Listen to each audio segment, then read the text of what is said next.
E se o narcisista experimentasse do próprio veneno? Essa é uma coisa que às vezes a vítima pode tentar fazer. Tratar o narcisista como ele a trata para ver se isso produz um despertar de consciência e faz com que o narcisista compreenda. Se ele sentir na pele, ele finalmente vai entender. Não vai, e isso pode dar muito errado. O narcisista vai sentir o que você fizer?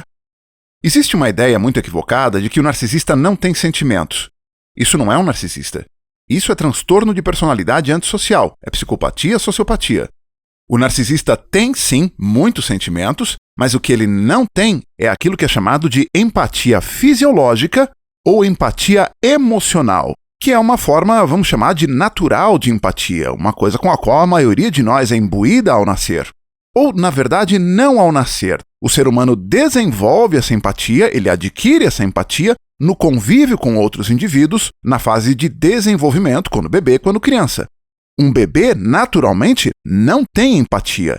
Ele precisa aprender, ele precisa adquirir isso no contato com outros seres humanos, tipicamente os pais, que vão ser as referências dele. Um bebê em desenvolvimento, ele ainda não adquiriu empatia, ele ainda não aprendeu quando ele acaba, quando a mãe começa, ele ainda não consegue se separar de objeto externo. Quando um bebê está com fome, ele faz a única coisa que ele pode fazer para manifestar essa fome e sanar o problema. Ele chora. E ele chora, em tese, ininterruptamente, até que alimento seja dado. E quando ele tem essa vontade ou qualquer outra, o bebê não se atenta para a questão de que a mãe só dormiu 2 horas nos últimos 5 dias. Quando o indivíduo começa a se desenvolver e desenvolver essa empatia, ele começa a aprender a colocar algum freio nas próprias necessidades, nas próprias demandas, uma vez que essas demandas dependem de outras pessoas que podem estar com outros problemas e outras questões que não são somente ele. Então, uma criança já um pouquinho maior, mais desenvolvida, que aprendeu empatia e foi bem educada, é possível os pais dizerem, espera um pouquinho, segura, eu já vou resolver isso já já. E a criança espera.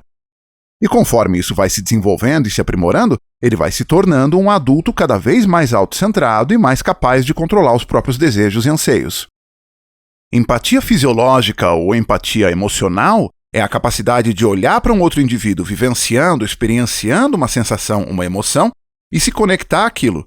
Você pode tanto sentir junto, uma pessoa mais sensível vai ter isso, ela vê alguém chorando, ela chora junto, ou uma coisa mais simples, não precisa ser só ruim, uma pessoa vê alguém feliz e rindo, e essa pessoa, simplesmente por testemunhar isso, é tomada por felicidade e isso arranca dela um sorriso também.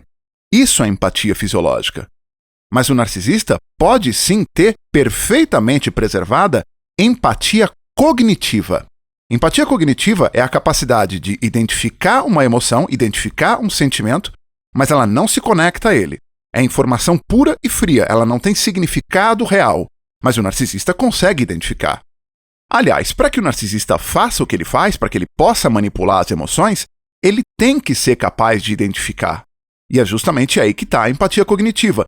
No narcisista, ou em pessoas manipuladoras de um modo geral, alguns chamam isso de empatia sombria, que é a empatia usada para o mal. Então você imagina aí um vendedor de automóveis que é um manipulador, que eventualmente ele até é um psicopata. Psicopatas fazem excelentes vendedores. Ele identifica a emoção e faz uso instrumental disso para vender o carro. O vendedor identifica que esse cliente tem um sonho, que ele está com o olho brilhando, marejado, ao contemplar o carro que ele sempre quis ali dentro da concessionária. Mas esse cliente em potencial verbalizou que ele até pode assumir as parcelas e o financiamento do automóvel, mas isso vai colocar em risco o pagamento das contas básicas da casa ou o financiamento da faculdade dos filhos. Esse vendedor não está nem aí. Ele vai com toda tranquilidade dizer, escuta, isso daqui é o teu sonho, é a tua hora. Você já fez muito pela família, é hora de você fazer por você um pouquinho. E o cliente compra o carro. Se endivida, vai ter problemas em casa, mas comprou o carro, é isso que interessa. Por essa habilidade de empatia cognitiva mais a falta de empatia fisiológica, o narcisista também pode ser um excelente vendedor, faz a mesma coisa. Ele pode eventualmente ser tomado por algum remorso ou alguma vergonha de ter feito uma coisa que é errada. Se isso for público, a vergonha é uma emoção pública.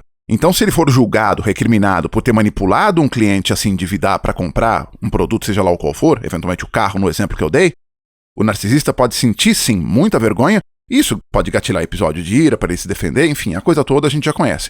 O psicopata ele não tá nem aí. O psicopata vai olhar e falar assim, sim, vendi mesmo. O melhor vendedor do ano sou eu, ele bate no peito para falar. Ninguém tira carro daqui de dentro como eu.